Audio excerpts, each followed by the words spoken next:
서술형 시험에서 감점을 받지 않으려면 어떻게 공부해야 하나요? 수포자라는 말 속에는 처음에 수학을 잘했거나 열심히 했다는 의미가 있습니다.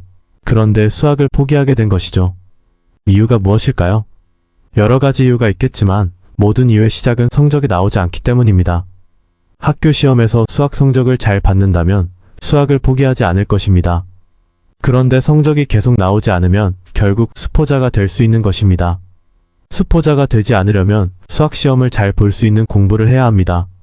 그래서 좋은 공부법은 평가 방법에 따라 달라져야 합니다. 대치동에서 수학 전문학원을 하다 보면 방학 때 유학생들을 수업을 하는 경우가 많습니다. 미국에서 수학 성적을 잘 받기 위해 공부하는 학생에게 한국에서 공부하는 방법과 집중도를 요구할 필요는 없습니다. 한국에서 수학 시험을 치르는 학생의 수학을 잘하는 방법은 수학 성적을 잘 받을 수 있는 방법이어야 하기 때문에 성적이 잘 나오지 않는 이유를 찾아서 이를 해결하는 방법이 수학을 잘하는 방법이고 수포자가 되지 않는 법입니다.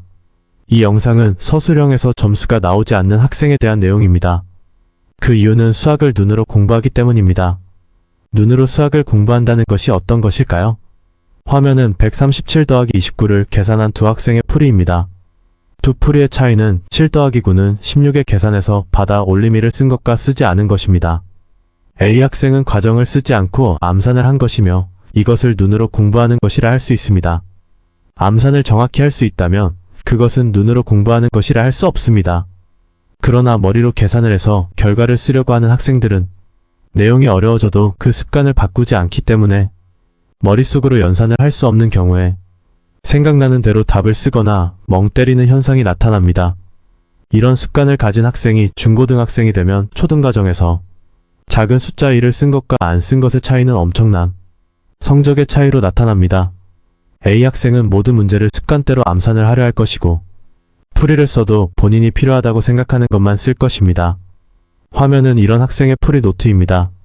암산이라는 것은 B 학생과 같이 받아 올림을 쓰면서 충분한 연습이 된 학생이 받아 올리미를 기억해서 계산을 하는 것인데 충분한 연습이 되지 않은 상태에서 풀이를 쓰지 않고 문제를 풀면 과정을 머릿속으로 정확히 생각하며 풀 수 없기 때문에 계산 결과가 틀리게 됩니다.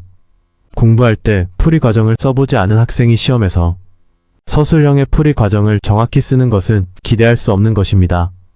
그래서 풀이 과정을 교과서에서 요구하는 대로 정확히 써가며 충분한 연습을 해야 서술형에서 점수를 깎이지 않고 재점수를 받을 수 있습니다. 화면은 개념과 풀이를 정확히 노트를 써서 연습한 학생의 노트입니다. 이 학생은 지난 시험에 서술형에서 1점도 감점을 받지 않았습니다. 성적이 안 나오는 이유가 눈으로 공부하는 것이라면 이를 해결하는 방법이 수학을 잘하는 법입니다. 그 방법은 아직 눈으로 공부하는 것이 습관으로 굳어져 있지 않다면 기본 계산부터 과정을 정확히 써서 공부를 해야 합니다. 암산을 해서 답을 맞힌다고 절대 좋아할 일이 아닙니다. 이미 눈으로 공부하는 것이 습관이 되었다면 노트에 책에 있는 개념과 풀이를 베껴봐야 합니다. 이미 눈으로 공부하는 것이 습관이 된 학생은 노트의 개념을 정리하고 풀이를 쓰라 하면 화면과 같이 합니다. 책에서 무엇을 써서 공부를 해야 하는지 어떤 것을 안 써도 되는지를 구별할 줄 모르기 때문에 노트를 해도 과정을 정확히 연습하지 못합니다. 그래서 교재를 베껴 쓰면서 공부를 해야 하며 이 과정을 거치다 보면 화면과 같이 개념과 풀이를 정리하며 공부할 수 있게 됩니다. 문의사항은 댓글로 남겨주세요.